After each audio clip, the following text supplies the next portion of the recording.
Every other kind of debt in this country has a door.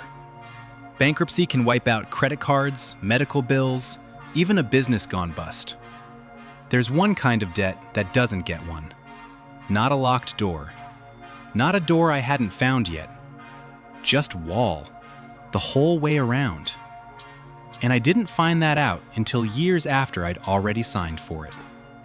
I was 18 years old, sitting in a folding chair across a desk from a woman I'd never met before and would never see again. She had a stack of paper in front of her. Thick. The kind of stack that means something even before you read a word of it. She slid it across the desk and put a pen on top. I remember the pen more than anything else in that room. It had the school's name printed on the side in gold letters. I remember thinking that was a nice touch, a nice pen for a big moment. She showed me where to sign. Not where to read. Where to sign. Page after page. Initial here, sign there, initial here. I didn't read the terms. I didn't calculate the total cost. I didn't know what compound interest would do to that number over 10 years because nobody in that room said the words compound interest out loud. Not once. When I finished the last signature, she squared the pages against the desk and smiled at me. A real smile, not a sales smile. "Congratulations," she said. "You're officially on your way." She meant it. I want to be clear about that, because it matters for what comes later. She wasn't tricking me. She believed exactly what she said to me. I knew one thing sitting in that chair. This is the only way. That sentence didn't start in that room. It had been building for years before I ever sat down in it. Teachers said it. Counselors said it. Commercials said it. Over and over. A certain kind of music playing under a certain kind of shot of a certain kind of campus. My parents said it because their parents had said some version of it to them. College graduates make more. You don't want to be stuck. Just worry about the loans later. You'll be earning by then. By the time I sat in that folding chair, "This is the only way" wasn't really my thought anymore.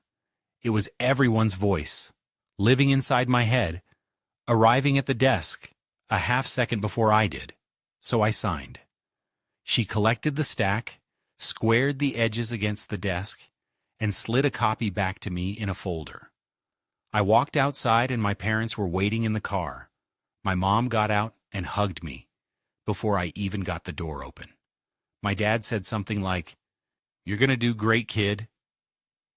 A friend texted me a string of exclamation points I still remember the shape of, even though I couldn't tell you exactly what he wrote. I stood there holding that folder like it was a diploma already. Everyone around me was proud. Everyone around me was hopeful. Nobody in that parking lot knew what I was actually holding. Here's what nobody told me when I put my name on that paperwork. Student loan debt is the only debt in America you cannot walk away from. Not restructure, not discharge, not escape. 44 million Americans are carrying it right now. Most of them still don't know what I'm about to tell you. Not because the information doesn't exist, because the system works better when you don't have it.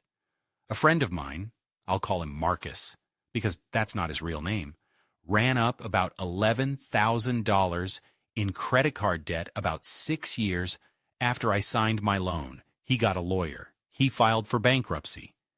8 months later, it was gone. Discharged. He described it to me like a weight coming off his chest, and I remember him saying, almost apologetically, "I know that sounds like I got away with something." He didn't get away with anything. He used a legal protection that exists for exactly that purpose. In America, there is a legal protection called bankruptcy. Credit card debt destroying you. Bankruptcy discharges it. Business failure. Bankruptcy restructures it. Medical debt. Bankruptcy clears it. Every single one of those debts has a door.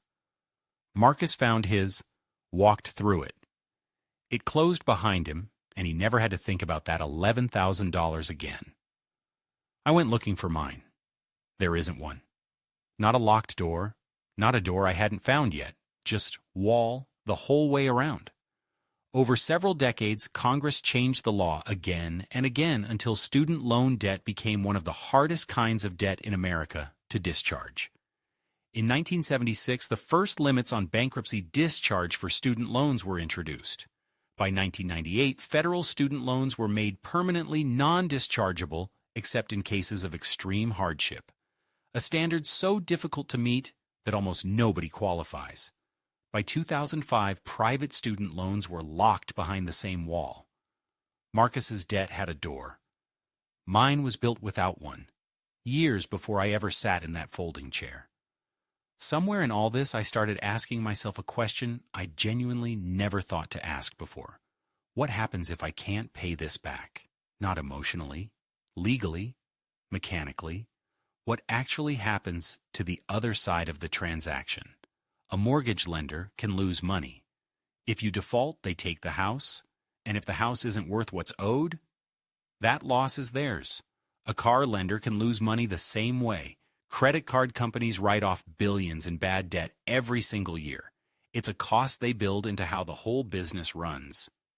So who absorbs it, I wondered? When an 18-year-old with no income, no credit history, and no collateral can't pay back a federal student loan. I sat with that question longer than I expected to. The school had already been paid, in full, the moment I signed. The government was still collecting interest on the balance no matter how long it took me to pay it, or how I struggled along the way. Whatever happened to me next, the loan itself didn't go away the way a defaulted mortgage or a defaulted car loan does. The school got paid immediately. I carried the long-term obligation. And unlike most consumer loans I could compare it to, this one was built to keep pursuing that debt for decades, however long decades turned out to be. Once I saw that, I started noticing something else, the price tag underneath the whole thing. I went back and looked at tuition from the years before I enrolled, out of curiosity more than anything. It read like watching someone chase a number. Every time students were allowed to borrow more, tuition seemed to discover a new reason to cost more, right about the same time. The year before I enrolled, my school cost about $18,000. The government said students could borrow up to $25,000. The next year, my school cost $24,000. Loan limits went up again. The year after that, it cost $31,000. The school got the money up front. The student got the debt. The government got decades of interest payments, 3 parties in the transaction. 2 of them got paid immediately. 1 of them pays for the next 20 years. I remember the first time I logged into my loan servicer's website after a full year of on-time payments. I actually expected to feel something like progress. The balance on the screen was higher than when I started. I refreshed the page, logged out, logged back in, thinking maybe the site just hadn't updated yet. It looked the same. I pulled out my phone calculator and started subtracting every payment I'd made that year from the number I remembered starting with. I did it twice. Neither time did the math land anywhere close to what was on the screen. I hadn't missed a payment. Not one. The whole year.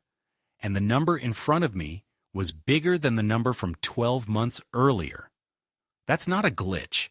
That's the structure working exactly as intended. I'd borrowed $40,000. The degree led to a job paying $35,000 a year. My monthly payment was $400. The math never worked, so I'd enrolled in income-driven repayment. Payment drops based on income, manageable temporarily.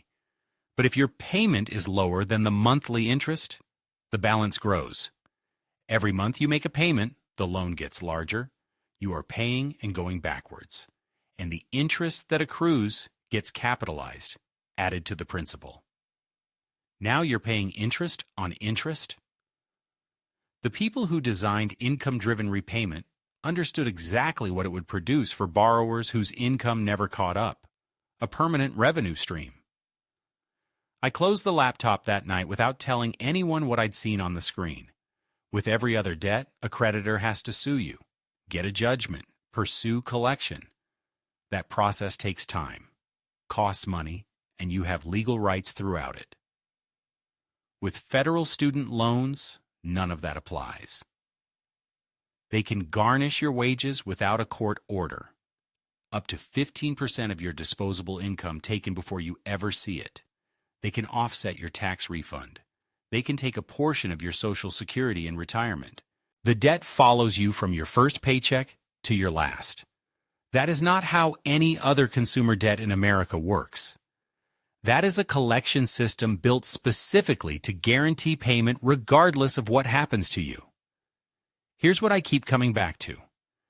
An informed 18-year-old looking at the full cost of a loan against the salary their intended career would actually produce might make a very different decision. And that decision doesn't have to mean giving up on the degree at all. 2 years at community college, then transfer, then graduate from the exact same university with the exact same diploma everyone else in that ceremony is holding, for roughly half the debt. Nobody looking at that diploma later can tell which path got you there. A trade that pays well without 4 years of tuition at all. A different school with a smaller price tag and the same outcome in the field you actually wanted. Those paths existed the whole time I was sitting in that folding chair, but that conversation required someone in the room whose interests were aligned with the student, not with the institution collecting the tuition, not with the lender collecting the interest. I think about that woman with the pen sometimes. I don't think she was the villain of this. I think she believed what she told me. I think that's almost worse. A system that doesn't even need anyone in the room to be lying to you. The school already knew what it was going to get. The lender already knew what it was going to get. The government already knew what it was going to get. I was the only one who didn't know what I was going to get. I don't think 18-year-olds are too young to make important decisions. I think they're too young to make decisions nobody has ever really explained to them.